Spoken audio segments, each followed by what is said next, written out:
আজকে তোমাদের একটা ওষুধ পড়াই, ক্যানথাইরিস। তোমরা অনেকের নাম শুনেছ নিশ্চয়ই বটে, অনেকে হয়তো ব্যবহারও কম বেশি করো, বা অনেকে করেছ, বা অনেকে করবা। ক্যানথাইরিস স্পেন দেশের এক ধরনের মাছি। এই মাছির বিষ থেকে এই ওষুধটা প্রস্তুত হয়। অ্যান্টিসোরিক এবং অ্যান্টিসিপ্লিটিক। কিন্তু আমি বলছি খুব গভীর ক্রিয় নয়, কিন্তু খুব গভীর ক্রিয় নয় এবং খুব দীর্ঘক্রিয় নয়। যে লক্ষণগুলি প্রকাশ পায় সেই লক্ষণগুলি হঠাৎ প্রকাশ পায় এবং হঠাৎ প্রচন্ড আকার ধারণ করে। ওই একনায় নয়, যেমন আমি আলোচনা করেছিলাম তোমাদের, কিন্তু ওগুলি নন মাইজমেটিক, এটা কিন্তু মাইজমেটিক সিমটমস এর মধ্যে থাকে। তো ব্যাপার হচ্ছে গভীর ক্রিয় এবং দীর্ঘক্রিয় নয়। বহুদিনকারের পুরাতন রোগ ট্রিটমেন্ট করতে গেলে সাধারণত এর ব্যবহার খুব কম হয়। সাইড অফ অ্যাকশন বলতে গেলে আমরা দেখি জনন যন্ত্র বা মূত্রযন্ত্র। মূত্রযন্ত্রটা আক্রান্ত হবার একটা বড় প্রবণতা এর মধ্যে থাকে। যে রোগই হোক না কেন মূত্রযন্ত্র কিন্তু আক্রান্ত থাকবে। স্কিন, মিউকাস মেমব্রেন, এইগুলি সাধারণত আক্রমণ করার এর নেচার দেখা যায়। ক্যানথাইরিস তোমরা ঘরে রাখতে পারো। অনেক সময় আগুনে পুড়ে গেলে যদি আমরা সেই রোগীকে আমরা ক্যানথাইরিস 6 বা 30 5-10 মিনিট পর পর দুবার খাওয়াই, তাহলে আগুনে পুড়ে যাওয়ার জ্বালাটা কিন্তু যথেষ্ট কম থাকবে। কিন্তু আমি কিন্তু বলছি না যে ওই 80%, 70%, 50% পুড়ে গেলেও তোমরা ক্যানথাইরিস খাইয়ে পড়ে থাকো না। আগুনের ছ্যাঁকা লাগলে যে পোড়াগুলি পড়ে, সেখানে আমাদের ক্যানথাইরিসটা খুব সুন্দর কাজ করে, জ্বালা যন্ত্রণা কমিয়ে দেয়, থাকে না। এছাড়া ক্যানথাইরিস মাদার টিংচার 1:5 করে, 1 ভাগ মাদার টিংচার 5 ভাগ জল বা গ্লিসারিনের সাথে মিশিয়ে যদি আমরা লাগাই, তাহলে জ্বালা যন্ত্রণা কম। অনেকের ফ্যামিলিতে এগুলি রাখা থাকে বা বিপদে এগুলি ব্যবহার হয়। তাহলে ক্যানথাইরিসের লক্ষণগুলি কি, এইটা কিন্তু আমাদের বিশেষ ব্যাপার আছে। আমি বলেছি যে রোগই হোক না কেন, সেই পক্স হোক আর ফোড়া হোক আর কিডনিতে পাথর হোক, ব্লাডারে পাথর হোক বা গনোরিয়া হোক, মূত্রযন্ত্রের আক্রান্ত হওয়া যে কোনো রোগ হোক, আমাশা হোক, আমরা কিন্তু রোগের নামকরণের উপরে নির্ভর করে ওষুধ দেব না। আমরা লক্ষণটা কি বলছে। ক্যানথাইরিসের যে রোগই হোক না কেন, প্রস্রাবের সাথে একটা জ্বালা থাকে, আগুনে পুড়ে যাওয়ার ন্যায় জ্বালা। আগুনে পুড়ে গেলে যেমন জ্বালা করে তদনুরূপ জ্বালা কিন্তু আমাদের ক্যানথাইরিসে আমরা লক্ষ্য করতে পারি। খেয়াল রাখবা, ক্যানথাইরিসের রোগী অনেক সময় যে প্রস্রাবে জ্বালা হয়, তখন বাড়ির লোকেরা বলে একটু জল খাও, জল খেলে কমে যাবে। ক্যানথাইরিসের জ্বালাটা মনে রাখবা, ক্যানথাইরিসের প্রস্রাবের জ্বালাটা জল খাওয়ার পরে কিন্তু তার জ্বালাটা আরো বর্ধিত হয়। মনে রাখবা এই মডালিটিস গুলি। মডালিটিস হচ্ছে সিমটমসের প্রাণ। যে সিমটমসের হ্রাস বৃদ্ধি নেই তার কিন্তু মূল্য নেই। যেমন ক্যান্সার যখন হয়, জ্বালা যন্ত্রণা ব্যথা কষ্ট থাকে, রোগীর বা রোগের সাধারণত আর কোনো মডালিটিস থাকে না, তাই সেখানে আর ওষুধ নির্বাচন করা যায় না। তাহলে ক্যানথাইরিসে যে রোগী হোক না কেন মূত্রযন্ত্র আক্রমণ হবে। অনেক সময় দেখা যায় অনেক মেয়েদের ক্ষেত্রে বা বেশিরভাগ মেয়েদের ক্ষেত্রে মূত্রযন্ত্র আক্রান্ত হয়ে তারা ভুল বকে, ক্যান্সার বলছেন ভুল বকে, খিস্তি করে, নানান ধরনের সেক্সুয়াল বিষয়ে চিৎকার চেঁচামেচি করে। কিন্তু মূত্রযন্ত্র আক্রান্ত থাকবে, প্রস্রাবে জ্বালা থাকবে, আর বারবার করে প্রস্রাবে যাওয়া হবে, এক এক ফোঁটা নির্গমন হবে, আর মনে হবে যেন আগুন বেরিয়ে আসছে, জ্বলে যাচ্ছে। এই যে জ্বালাটা প্রস্রাবের আগে যেমন জ্বালা করবে, প্রস্রাবের সময় তেমন জ্বালা করবে, প্রস্রাবের পরে তেমন জ্বালা করবে। তাকে গনোরিয়া হোক, সে হারপিস হোক, একটা ফোড়া হোক, যদি তোমরা এই লক্ষণ পাও যে এই রোগের সাথে তার মূত্রযন্ত্র আক্রান্ত আছে এবং প্রস্রাবে জ্বালা আছে, জ্বালার অনুভূতিটা এমন, তাহলে কিন্তু তোমরা ক্যান্থারিন ব্যবহার করলে খুব সুন্দর কাজ রেজাল্ট পাবা।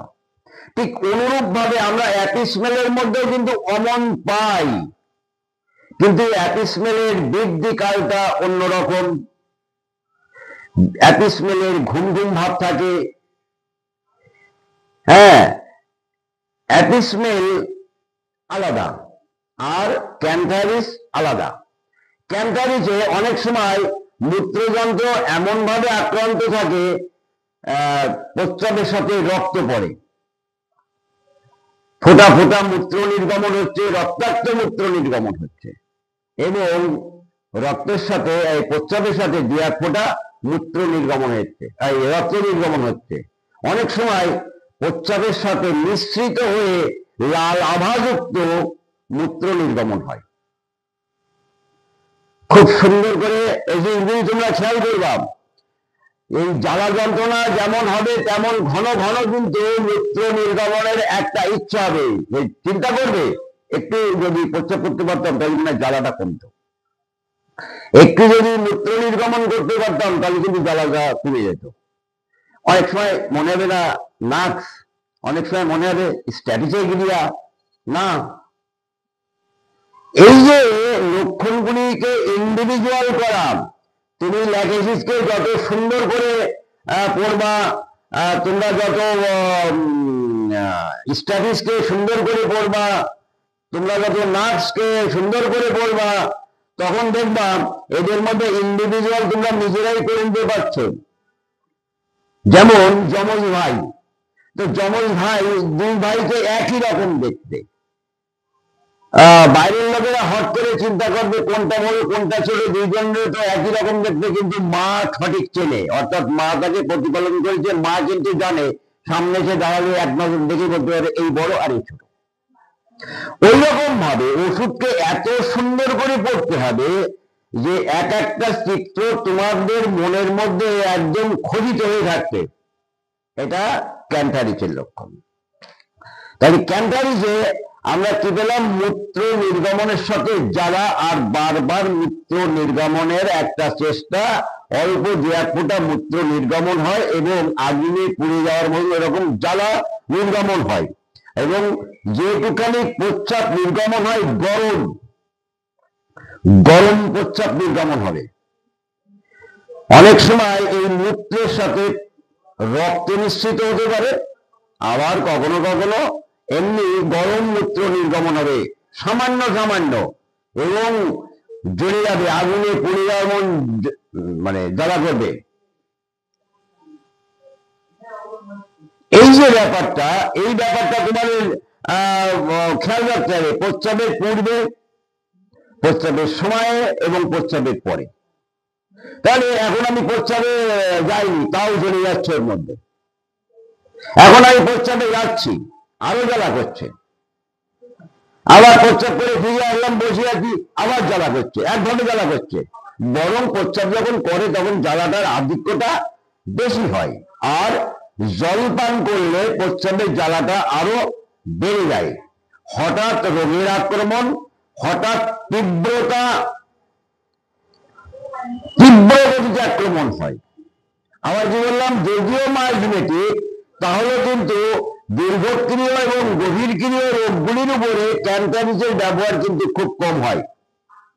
দেখা গেল হয়তো ব্লাডারের মধ্যে পাথর আছে, ব্লাডার থেকে আর একটু নিচে নেমে এসে ইউরেথ্রার মধ্যে অর্থাৎ প্রস্রাব নালীর মধ্যে, পুংলিঙ্গের মধ্যে বা স্ত্রীলিঙ্গের মধ্যে প্রস্রাব নালীর মধ্যে পাথরটা আটকে গেছে, প্রচন্ড জোরে যাচ্ছে, একটু প্রস্রাব করতে পারলে বাঁচতাম, আগুনে পড়ে যাওয়ার মন জ্বালা করছে, মারাত্মক কষ্ট হচ্ছে, জল খেলে সেই জ্বালা বেড়ে যাচ্ছে, বা যা প্রস্রাব নির্গমন হচ্ছে তার মধ্যে রক্ত মিশ্রিত প্রস্রাব নির্গমন হচ্ছে। আমরা ক্যান্থারিস ব্যবহার করলে খুব দ্রুতভাবে এই ধরনের রোগে কিন্তু আমরা রেজাল্ট পাই। একটা জিনিস খেয়াল করবা, যে রোগের প্রচন্ডতা যত বেশি থাকবে, যার লক্ষণ যত বেশি প্রকাশিত থাকবে, সেই সমস্ত ক্ষেত্রে রোগগুলি কিন্তু অতি দ্রুততার সাথে রেজাল্ট হবে। আর যে রোগগুলি ওই গতানুগতিক চলছে তো চলছে, মাঝে মাঝে চলছে, মাঝে মাঝে থাকে, মাঝে মাঝে থাকে না, মাঝে মাঝে থাকে, মাঝে মাঝে থাকে না, এই ধরনের রোগের ক্ষেত্রে আমাদের এই ওষুধগুলি কিন্তু কম ব্যবহার হয়। খেয়াল করবা, ওষুধের গতি প্রকৃতি, ব্যায়ামের গতি, জেলসিনিয়ামের গতি, আর অ্যাকোনাইটের গতি আর ব্লেডনার গতি কিন্তু পার্থক্য। তোমরা ক্যান্থারিস ব্যবহার করে কিন্তু পাথর জন্মাবার প্রবণতা কিন্তু আরোগ্য করতে পারবে না। সে সমস্ত ক্ষেত্রে কিন্তু তোমাদের অন্য মেডিসিন ব্যবহার করতে হবে, ক্যালকেরিয়া, কার্ব, লাইকোপোডিয়াম বা অন্যান্য বড় কোনো মেডিসিন তোমাদের ব্যবহার করতে হবে। আমরা ক্যান্থারিস যদি আমরা একভাবে বলি তাহলে আরো আমাদের অনেক সময় লেগে যাবে। আমি সামনের দিন এই যে মূল বক্তব্যটা রাখলাম, এই মূল বক্তব্যটা সামনের দিন শর্ট করে বলবো, আর এর সাথে সাথে কিছু রোগের কথা বলবো, কোন কোন রোগে কেমন কেমন সিমটমস হয়, আর তার সাথে সাথে অন্য কোন মেডিসিনগুলি আসে তাদের সাথে একটা সিমিলার করে আমি পরের দিন পরের এপিসোডে তোমাদের আলোচনা করব। আজকে এই পর্যন্তই থাক।